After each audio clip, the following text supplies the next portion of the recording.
Olá, hoje a gente vai fundo numa obra assim clássica e bem provocadora, Cartas de um Diabo a Seu Aprendiz, do C.S. Lewis. Isso mesmo. É fascinante, né? Um livro que são cartas de um demônio experiente, o Fitafuso, Exato, Fitafuso, instruindo o sobrinho dele, o Verme Billy. que é um aprendiz ainda, né? Ensinando as táticas para tentar corromper um ser humano que eles chamam de paciente. E o próprio Lewis já avisa logo no prefácio, né, para ter cuidado, nem descrer totalmente da existência deles, nem ter um fascínio meio doentio. É um equilíbrio delicado que ele propõe. A nossa ideia aqui é justamente extrair as principais ideias, as estratégias que o Lewis descreve ali com toda aquela ironia. Uma sátira teológica brilhante, na verdade. Perfeito. E ao final a gente vai refletir um pouco sobre como aplicar esses conhecimentos do livro hoje em dia. Ótimo. Vamos lá. Bom,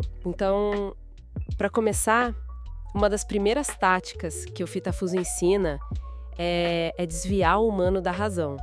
Certo. Exato. Ele fala que argumento lógico é perigoso, que desperta a mente. Mas aí, qual que é a alternativa que ele sugere? O que fazer, então? Isso é muito interessante. A alternativa é manter a atenção do tal paciente totalmente presa no fluxo das experiências do dia a dia, sabe? Naquilo que a gente chama de vida real, mas sem nunca parar para pensar no significado mais fundo daquilo. É. Lewis até usa um exemplo ótimo, Qual? o do ateu no museu. Em vez de deixar o cara confrontar um pensamento assim, espiritualmente perigoso, com argumentos, Fitafuso só dá um toque. Tá na hora do almoço. Nossa, simples assim. A distração pelo trivial, Exatamente. o mundano, o imediato, é uma ferramenta-chave para eles, manter a pessoa na superfície. E essa estratégia continua mesmo quando a pessoa busca a religião, tipo, vai à igreja. Fitafuso tem um plano para isso também? Com certeza. Ali a estratégia é explorar a decepção e principalmente o julgamento. Fazer o paciente focar nos defeitos dos outros ao redor, sabe? Tipo... Tipo o vizinho que canta desafinado, a senhora com o chapéu que ele acha ridículo, pequenos detalhes. Sei. O objetivo é sutil, né? É levar a pessoa a julgar a fé dos outros como hipócrita, talvez. Enquanto ela mesma se esquece dos próprios defeitos. E aí ela não faz a pergunta óbvia? Exato. A pergunta óbvia seria, peraí, se eu, com todos os meus defeitos, me considero cristão, por que os defeitos deles provam que a religião deles é falsa? Entendi, explora a falta de humildade, né? Que às vezes vem junto quando a pessoa recém se converte. Justamente, aquela fase inicial. A percepção continua. Fitafuso até aconselha a manter o paciente focado em si mesmo, mas de um jeito meio distorcido. Sim, sim. Preocupado com estados espirituais assim, super elevados, né? Mas ao mesmo tempo, negligenciando deveres básicos do dia a dia. Tipo ser gentil, ter paciência. Isso. E o pior, cego para os próprios defeitos que todo mundo ao redor tá vendo, menos ele. E como que isso se conecta com aquela ideia de que a vida espiritual tem altos e baixos, que o Lewis fala? Isso liga direto com o que ele chama de lei da ondulação. É uma imagem ótima. Ele diz que os humanos são tipo anfíbios. Meio espírito, meio animal. Anfíbios. E por isso a vida espiritual deles tem essas ondas, né? Flutua. Tem picos de fervor, de sentimento bom, e tem vales de aridez, de secura espiritual. Aqueles momentos mais difíceis. Exatamente. E aí o Fitafuso ensina o Verme Billy a explorar justamente esses vales, essas fases baixas. A ideia é usar esses momentos para tentar levar a pessoa ou para o desespero total. Tipo, Deus me abandonou? Isso. Ou então para uma complacência, um relaxamento perigoso. Tipo, isso é só uma fase, não preciso me esforçar tanto agora. Entendi.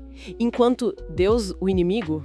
Isso, o inimigo, como o Fitafuso o chama, usaria esses mesmos períodos para fortalecer a pessoa, para ensinar uma fé que não dependa só da emoção do momento, sabe?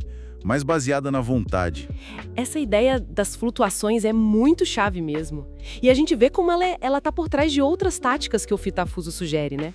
Sem dúvida. Parece que tudo gira em torno de distrair do que é essencial, distorcer a percepção da realidade e de si mesmo, explorar fraquezas, tipo a vaidade, o medo do tédio. Aquele horror pela mesma coisa de sempre, como o Lewis chama. Isso.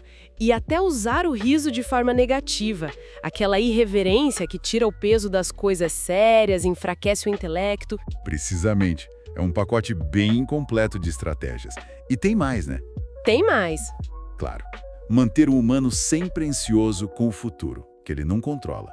Ou então preso num presente totalmente superficial, sem pensar no ontem ou no amanhã. E aquela gula da delicadeza, achei esse termo ótimo. Ah, sim. Não é a gula de comer demais, né? É aquela exigência chata, obsessiva por detalhes mínimos em tudo.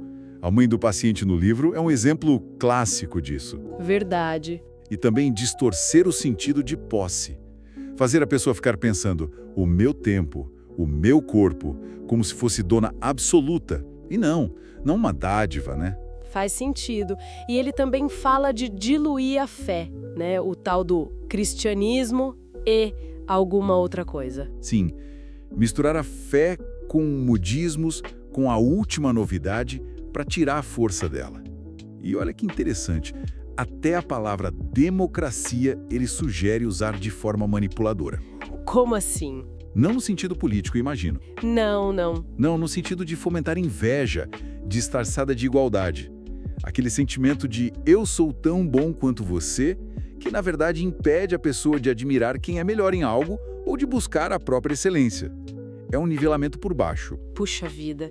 É uma análise psicológica muito profunda que o Lewis faz, usando a voz do Fitafuso. É impressionante. O foco é sempre esse: desviar a atenção do que importa de verdade, distorcer a realidade, tanto a de fora quanto a de dentro, né? Explorar as emoções, as fases da vida e empurrar para uma conformidade meio medíocre. Exatamente. E acho que isso nos leva naturalmente àquela reflexão final que a gente comentou no início. Sim. Como será que essas táticas todas, essa distração sutil pelo que parece ser importância, esse foco no superficial, o julgamento rápido dos outros, a pressão para ser igual a todo mundo, o medo de ser diferente ou de buscar algo mais profundo. Como será que tudo isso se manifesta hoje, no nosso dia a dia? Talvez de formas novas, né? Tecnológicas, sociais, que a gente nem percebe que são, no fundo, as mesmas velhas artimanhas. É verdade. Fica aí a questão pra gente pensar, né? Onde essas táticas aparecem hoje, talvez disfarçadas. Exato. Uma boa pergunta para levar para casa.